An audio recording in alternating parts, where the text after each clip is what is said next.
Today's guest is Dr. Ben Hamer, an accredited futurist and recognised as the #1 thought leader on the future of work in the Asia Pacific. Formerly head of Future of Work at PWC Australia, Ben has led projects for the World Economic Forum, been a visiting scholar at Yale, and now serves as an adjunct professor at Edith Cowan University. He's also a sometime magician as well that we might hear a bit about this morning. Ben Hamer, welcome to Vistage Live. Thanks so much for having me. I've got my coffee. We're set up. We're good to go. Yeah, we're good to go. And you look like a futurist too, which is great. As we said, you got the T-shirt and the smartwatch, and you can fool anyone with anything. You can predict anything. Yeah. Magician?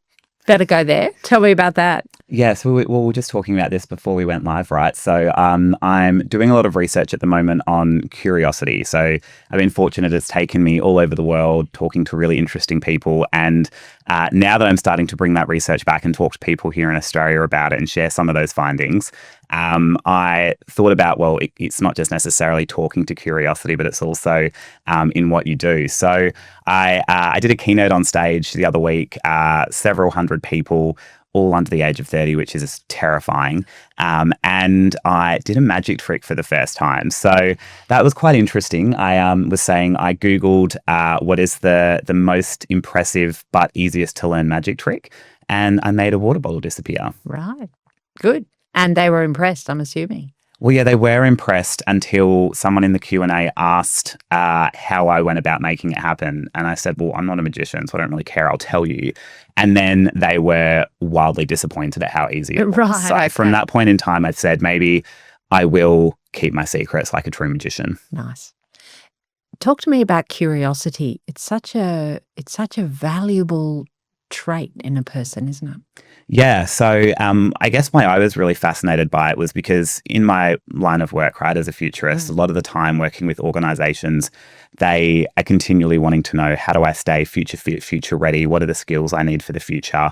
And, you know, you can read countless Harvard Business Review articles, LinkedIn blogs, you know, so many different career books, self-help books, but they'll tell you 50 different things, and that can be quite overwhelming for someone. And so I found that when you cut through it all, and when I observe the most successful organizations, the most successful and high-performing individuals who are able to thrive rather than just survive in and amongst all of this disruption, it really just came down to curiosity. So curiosity in terms of people curiosity, so really wanting to understand humans, where someone's coming from, why a particular colleague might ask a particular question in a meeting, in terms of your customers, not assuming what they want, but actually talking to them and understanding the drivers behind that as well.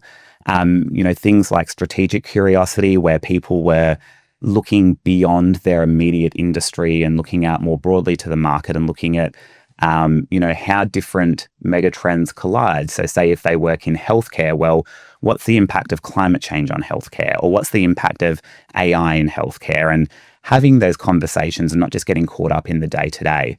And discovery curiosity, you know, this idea that we should always continually be pushing ourselves to try something new.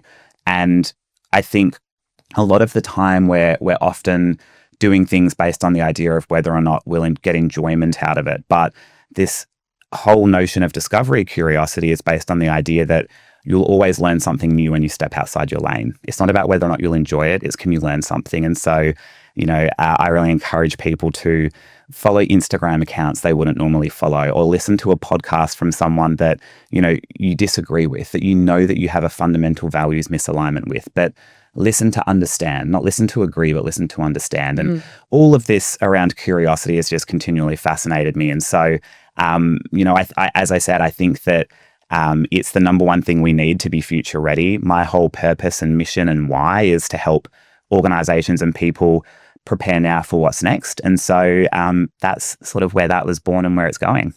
Great. Thank you. And it brings together so much of who you are. And even leadership, you know, a good leader is curious and isn't about having the answers. So I've been thinking about the term futurist because it's actually not a new term. 70s or 80s, I can remember my father really being into futurists and what they were talking about. What kind of defines a futurist, and how did how did you get into this? Mm. And let me ask 3 questions, not Wow. just 2. I know. Gosh, okay, I've got to try and remember this. You've got your coffee. I'll prompt you if you need to. And then the future of work is kind of something newer, I guess. So let's start. Let's unpack it. What defines a futurist? Yeah. Or the futurist discipline of futurism. I need to really get better at this because I get asked this question a lot, and I swear I don't have it down pat. So in terms of what's a futurist, right? So if you go back to when you were talking about the 70s and 80s, one of the most famous futurists was a guy called Alvin Toffler. That's right. Like the godfather of the discipline. And I think it was it was a long time ago, maybe even in the 60s. He said that the illiterate of the 21st century won't be those who can't read and write. It'll be those who can't learn, unlearn, and relearn, which, talking to that notion of curiosity, I think is so true. And that was coming from someone, almost, 60 plus years ago. So in terms of what futurists are, foresight as the discipline, it's really about identifying signals of change from today. So a signal of change being something that gives you an indication that something could be different in the future. So it's not a trend. A trend is something that's here and now and it's happening. A signal precedes a trend. Right. So a signal is that light bulb moment where you go, it could become a trend. And you start to ask those questions, well, what if this were to become more common? What would happen if X, happened as a result of that? What are the second and third order impacts? So if this happened, then this could happen and then that could happen. And being able to articulate scenarios and develop forecasts off the back of that. And as futurists, we tend to, our sweet spot is really 10 years into the future. And I think that's where it differs to traditional organizational strategy or someone who works in strategy, where you tend to work, it used to be 3 to 5 years. Now I'd say it's 1 to 3 years with what I'm seeing. And also in terms of organizational strategy, you tend to look backwards to look forward. So you look at the last, 3-5 years, what's the trend up until now, and then you project forwards from there. Whereas as a futurist, what you do is you start 10 years into the future, and then rather than forecast, you backcast. So you say, if this is where, what we're going to look like and where the world's going to be in 10 years' time, well, what does that mean in 7 years, in 5 years, in 3 years, and today? What's the preferred future that we want for our children, for our organization, whatever it might be, and then how do we get there and how do we avoid the kind of futures that we don't want? So we don't just talk about the utopia or the desired future state. We also talk about the negative implications or the negative sort of outcomes that could come from X, Y, and Z. And as I said, how do we work to avoid that? So back to signals. And I have heard you talk about this before. What are the kinds of signals that a business leader could be scanning for now to get an idea of what trends could be coming to affect their workplace? Look, so a signal could be a new law. It could be a new technology. It could be a new behaviour. And so it really could be anything. For me, the easiest way to describe it is if someone is reading the newspaper or, these days looking at it online on their phones, and they're reading, they see a headline and they just stop and they pause and they go, huh. Like, to me, that's a sign that that's probably a signal. So if I think about something like, it's really hard to sort of think 3 to 5 plus years, right? But if we go something like AI today, so everyone's talking about generative AI, right? So for me, a signal was maybe about a month ago from now. So Walmart and OpenAI, they announced an agreement whereby you can buy and make purchases directly within ChatGPT. So for me, that's a signal, because then I start to extrapolate, well, what could that look like? And you go, well, all of a sudden, we will get to a point whereby Google is not the preferred search engine, that it will be people already using Perplexity and others for search. But not only that, you will simply search within and buy within the app. So it could say, I want a new pair of sneakers. ChatGPT will give me a list of sneakers, and then I'll say, I want that pair there, and it will make the purchase. Within 2 clicks, it's all done.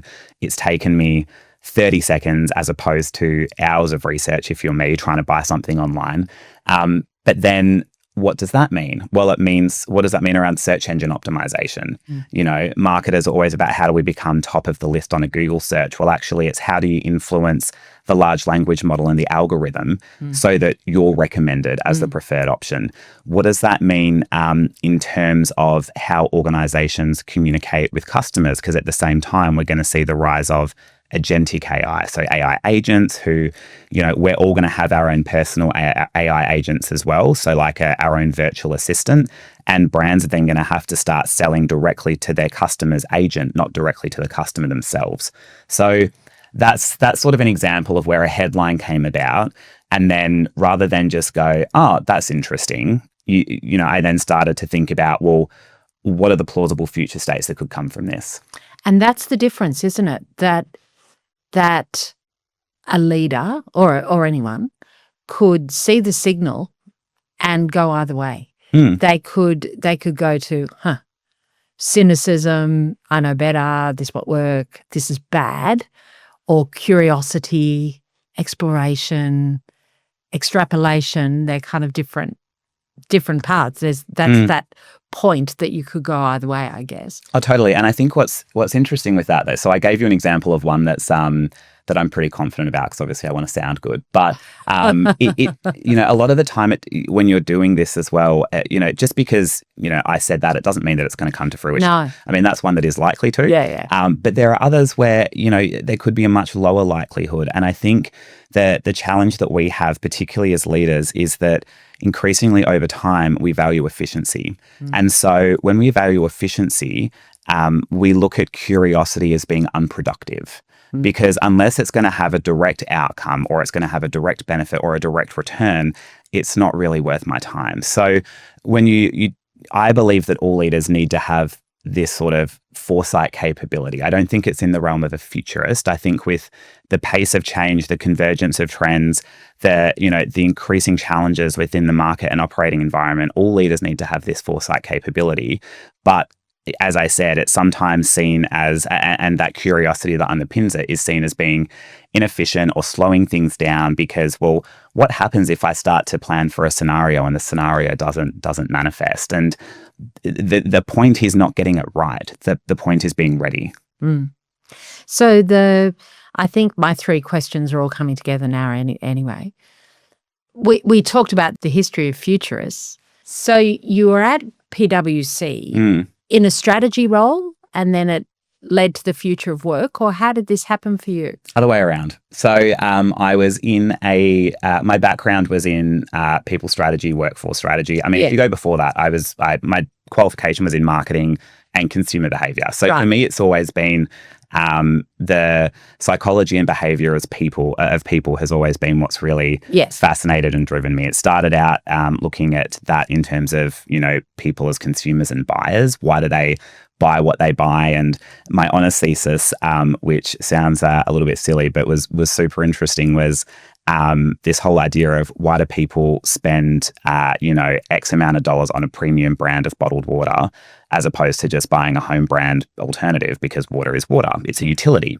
So brand is important. Why did someone pay that price differential? So that the consumer behavior piece really drove me. Then as I went into the workplace, I started in a strategy consulting organization, a strategy house. And that was quite interesting because I was based in Canberra at the time, and the organization basically did 90% IT tech strategy consulting and 10% people consulting.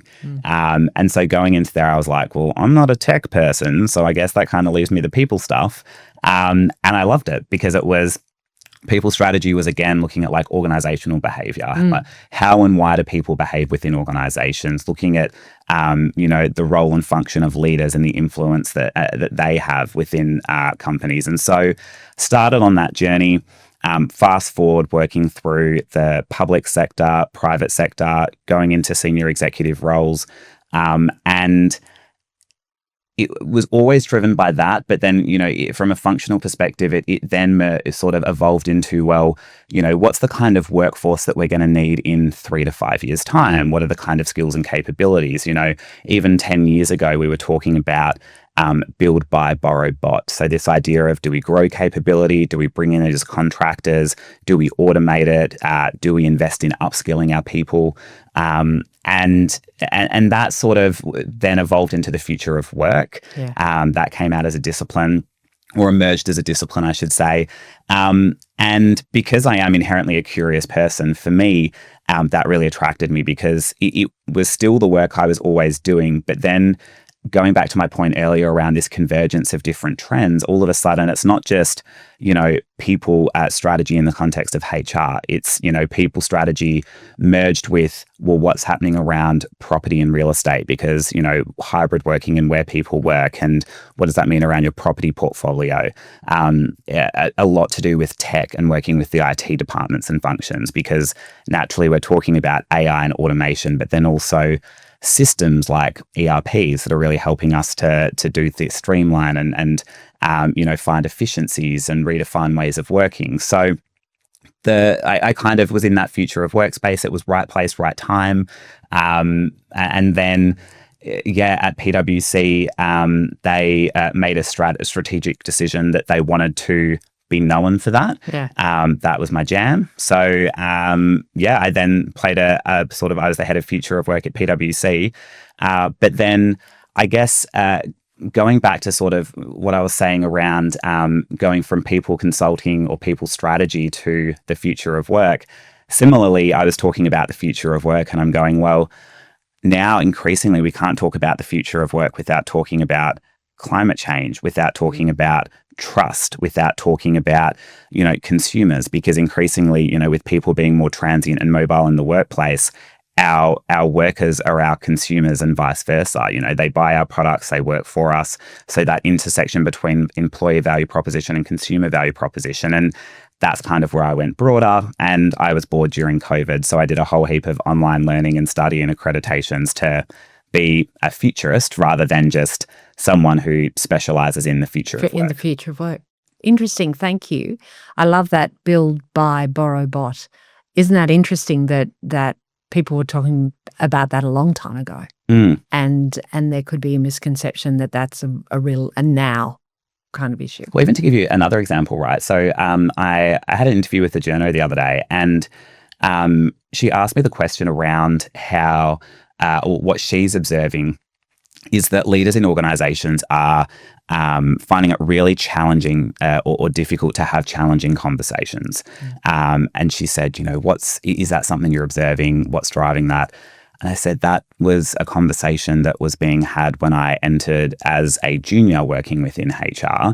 And it's a conversation that is still being had today. I think the drivers behind why have changed. And I think that it has gotten more pronounced. But a lot of these things are the same things that we've been talking about for a very long time. And we can just overlay what's happening now. Yeah. So leaders could say, well, it's difficult to have difficult conversations in the workplace because of the multi-generational workforce. Yeah. And also like that, you think about all the different legislation that comes through. So recently the right to disconnect, or you've got certain organizations that are looking at 4-day work weeks. And, you've got, well-being has become a much more pronounced part of the conversation within organizations, and leaders have this really complex role whereby they're sort of getting top-down pressure from the organization around productivity and performance, but then bottom up, they're the ones who understand, that one of their team members is a single parent who's trying to juggle childcare, and someone else is caring for elderly parents and, who are suffering declining dementia. And, and so I kind of think about it as like the pinch point in the hourglass. And so it is really bloody hard. And I absolutely sympathize or empathize with people who are in that position, and that it's the complexity, it's the legislative sort of ambiguity, because with so much legislation coming, the everyday middle manager within an organization, they don't live and breathe that. They're not industrial relations professionals, and then there's declining trust between the the manager and the system within the organization. And what I mean by that is there's this idea that's out there that if I'm worried that I'll say or do the wrong thing. And then what happens if I get a complaint made about me? Or what happens if, something comes about with Fair Work and I'm not confident that my company is going to fully support me through that? And so there's so much that sort of underpins that, or that sort of surrounds that. So, but again, that talks to the world and the business environment that we're operating in, increasingly complex, increasingly volatile, increasingly uncertain. You talked earlier on about megatrends, and we've kind of touched on AI. Other than AI, or can you say that? What are the loudest megatrends? I'll let you say that you can talk about more than AI. Thank you. I've seen you talk about more than AI. Well, I think it's important. I think it's easy to sort of focus in on the big shiny thing, and it is a very big shiny thing. Yeah. But as you said, it's more than just that. I think there are a couple of other ones that I'm really paying attention to. So one of them, I think demographic change in generations is really interesting. So, if I think about more the here and now, we often hear about, 5 generations in the workplace, et cetera. But, we also have Gen Alpha who entered the workplace for the first time this year. Gen Beta were born on January 1st this year. We still have builders who are the generation more senior to baby boomers. There are still builders in the workplace today. So that's, the generational complexity is more than I think what people appreciate. But, as much as we can talk about generations, my whole shtick is, that the generations is the framing, but generationless thinking is the solution, because it's not about stereotypes and putting people in boxes. It's about understanding everyone as an individual and where they're at, and embedding flexibility, not just in how we work, but also in how we lead and manage. So I think there's a lot within that. And if I look at the demographics more specifically and kind of paint a longer term picture for you.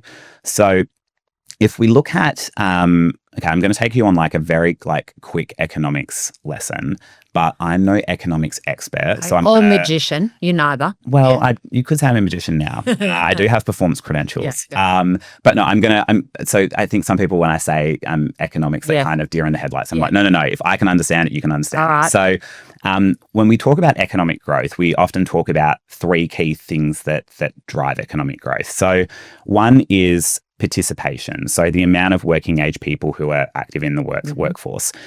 In terms of workforce participation, it's plateaued for quite some time in Australia. It's sort of at its ceiling. So participation is not something we can rely on to drive economic growth. The other one is, or the second one is productivity, which we hear a lot about. And productivity growth has actually declined in Australia over the last 20 years, which is quite fascinating. So a lot of people think automation, AI, it's going to give us all these productivity gains.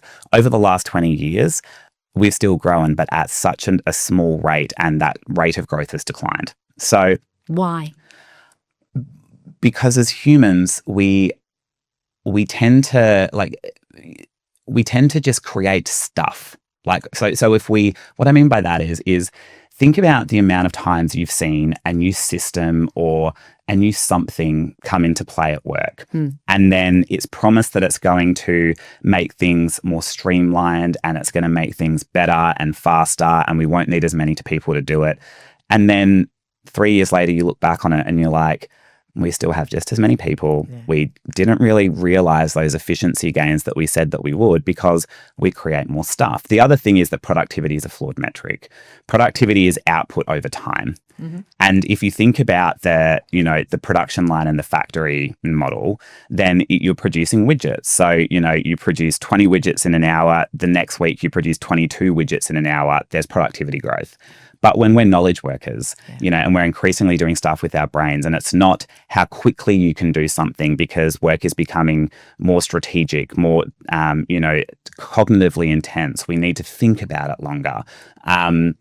That is not productivity's friend on paper. So productivity is Yep. murky, but we can't rely on productivity to drive economic growth. So participation, productivity. Good to see you with me. You did better than I did when you asked about the futurist thing, and I forgot the three things. So the third thing is population. Right. So we need our population to grow. That's the final lever that we have. If you look at our fertility rate in Australia, so the average female has 1.5 births on average, right?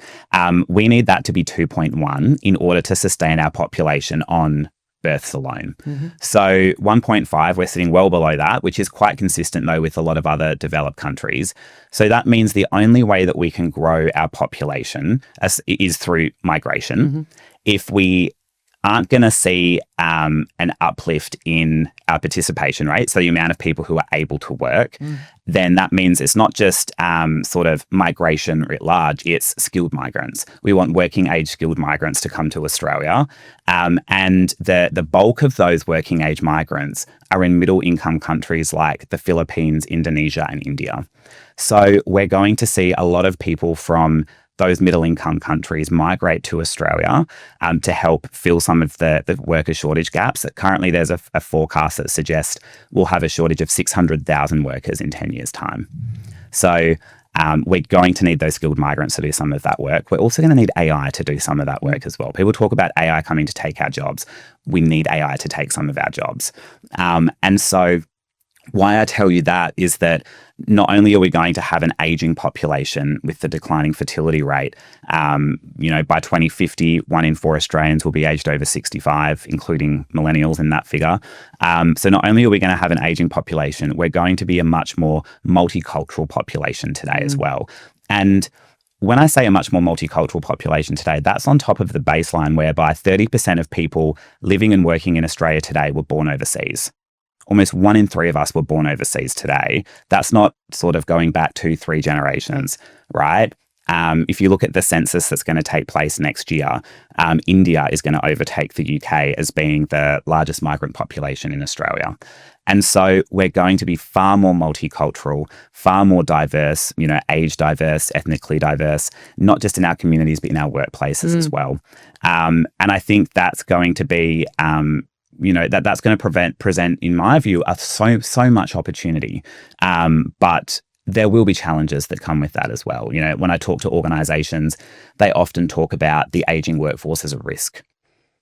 And I just go, it's a reality. It's not a risk. A risk is something it's not a risk. Yeah, a risk is something you want to mitigate against. It's how do we avoid it happening? Predictable. Yeah. It's predictable. And why is it a bad thing? And this is, I guess, goes to sort of a frustration I have, but I understand it's a frustration of someone who's not living through it. But the frustration I have is that so many leaders, it's as if they pick up let's take hybrid working. So many leaders picked up what happened face to face, whacked it online, and were perplexed that it didn't work and function the same. And similarly, when it comes to something like an aging workforce, or when it comes to increasing levels of ethnic diversity and multicultural diversity in our workplaces, it requires a different way of thinking. Not just a different way of thinking, we also need to redesign parts of the system. So when we think about older workers, it means we have to, it's not about the 9-to-5 full-time worker who sits in that role and they're at this level and they progress through the organization. How do you support or better support pathways of transitioning to retirement, or retirement and then coming out of retirement? Or how do you create roles whereby they're not structured roles that are delivering or producing widgets, but maybe it's a role whereby you've got a very tenured and senior leader who has all of that tacit corporate knowledge?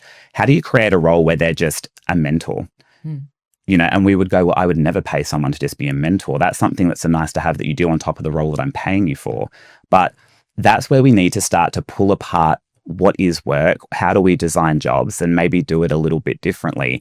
But that's hard and that's threatening, because we like to kind of do things mostly the same with a little bit of tweaking around the edges and keep doing that continuous improvement, little sort of step change, rather than anything that's big, bold and transformative. Comes back to curiosity. And so we started with curiosity and signals, and then we've just finished with big, bold, and transformative. There is so much we could be talking about here. Yeah. And I think fundamentally leaders have succeeded on their instinct and their judgment from experience.